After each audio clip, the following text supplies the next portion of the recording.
سفر پر روانہ ہونے سے پہلے وہ اللہ وسایہ سے ملا۔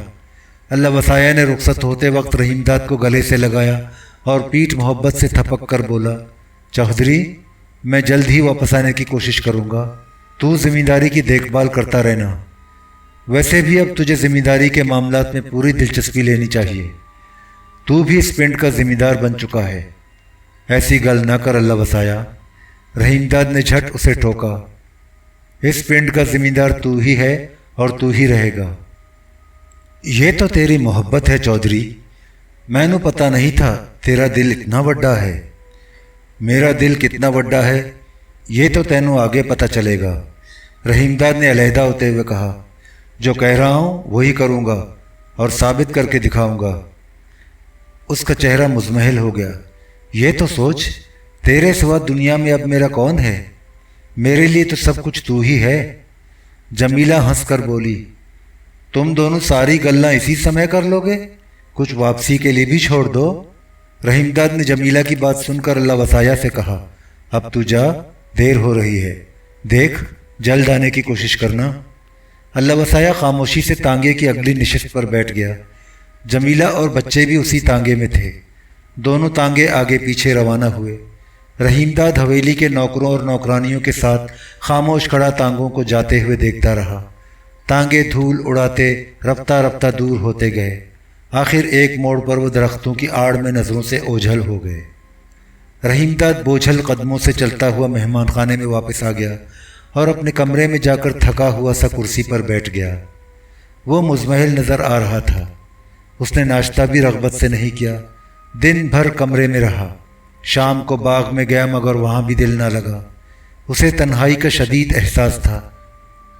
وہ جلد ہی اٹھ کر مہمان خانے میں چلا گیا اور کھانا کھا کے بستر پر لیٹ گیا۔ دوسرے روز بھی اس کی طبیعت اچاٹ رہی۔ موسم بھی دھندلا دھندلا اور بے کیف تھا۔ آسمان پر بادلوں کا غبار چھایا تھا۔ ہوا ٹھہری ہوئی تھی، بارش بھی نہیں ہوئی۔ فضا میں حبس تھا، گھٹن تھی۔ رحیم داد مہمان خانے سے نکلا، کھیتوں کی طرف گیا۔ مزاروں سے فصل کے بارے میں ادھر ادھر کی باتیں کی۔ واپس آیا تو جسم پسینے پسینے تھا۔ اس نے غسل کر کے لباس تبدیل کیا۔ دن ڈھلے رحیم داد کا دل اور بوجھل ہو گیا۔ اس روز وہ باغ میں بھی نہیں گیا۔ گھوڑی نکلوائی، اس پر سوار ہوا اور دل بہلانے کے لیے نہر کی طرف چلا گیا۔ سورج غروب ہو رہا تھا اور بادلوں کے ایک ٹکڑے کے پیچھے سے جھانک رہا تھا۔ اس کی نارنجی روشنی سے نہر کا پانی جھلملا رہا تھا۔ رحیم داد گھوڑی دوڑاتا ہوا دور نکل گیا۔ ہلکے ہلکے جھونکے اس کے جسم سے ٹکرا رہے تھے۔ ان میں تازگی اور فرحت تھی۔ فضا میں جنگلی پھولوں کی خوشبو بسی ہوئی تھی۔ رحیم داد کو قدر سکون ملا۔ وہ گھوڑی دوڑاتا چلا گیا۔ سورج ڈوب گیا۔ شام نے اپنے بازو پھیلا دیے۔ فضا میں تاریکی گھلنے لگی۔ رحیم داد نے واپسی کے ارادے سے گھوڑی کی رفتار سست کی۔ گھوڑی پیاسی بھی تھی۔ وہ نیچے اترا اور اسے پانی پلانے کے لیے نہر کے قریب لے گیا۔ گھوڑی پانی پی چکی تو رحیم داد نے اسے کچھ دیر سستانے کا موقع دیا۔ اس کا جسم پسینے سے بھیگ کر سیاہ پڑ گیا تھا۔ رحیم داد نہر کے قریب ریت کے ایک تودے پر بیٹھ گیا۔ اس کی قمیص پسینے سے شرابور تھی۔ نہر کی سمت سے ٹھنڈی ہوا آ رہی تھی۔ واپسی کے لیے وہ گھوڑی پر سوار ہوا۔ عین اسی وقت پلچی کے اونچے اونچے پودوں کے گھنے جھنڈ کے پیچھے سے ماکھا نکل کر سامنے آ گیا۔ رحیم داد نے اسے دیکھا تو بھونچکا رہ گیا۔ وہ ماکھے، تو ادھر کیسے آ گیا؟ چودھری، تینوں یہ بھی پتہ نہیں؟ وہ ادھر درختوں کے اس پار اپنا پنڈ پیراں والا ہے، ماکھا نے ایک طرف ہاتھ اٹھا کر بتایا۔ رحیم داد مزید بات کرنا نہیں چاہتا تھا۔ اسے نظر انداز کرتے ہوئے اس نے گھوڑی موڑی مگر ماکھا جھپاک سے گھوڑی کے سامنے آ گیا۔ گڑ گڑا کر بولا، چودھری میری ایک گل سن لے۔ رحیم داد نے گھوڑی ٹھہراتے ہوئے دریافت کیا، تجھے کیا کہنا ہے؟ اس نے تھیکی نظروں سے ماکھا کو دیکھا۔ میں تجھے پہلے ہی صاف صاف کہہ چکا ہوں، میں تیرا کام نہیں کر سکتا، میرا پیچھا چھوڑ دے۔ میری گل تو سن لے۔ اس نے دونوں ہاتھ جوڑ دیے۔ شاہ جی اپنی گھوڑی پر آگے گیا ہے، واپس آتا ہی ہوگا۔ میں نے اس سے کیا لینا؟ سامنے سے ہٹ، رحیم داد نے ڈپٹ کر بے رخی سے کہا۔ ماکھا ڈھیٹ بن کر بولا، تو اسے میرے بازو کے بارے میں کہے گا تو وہ ضرور مان لے گا۔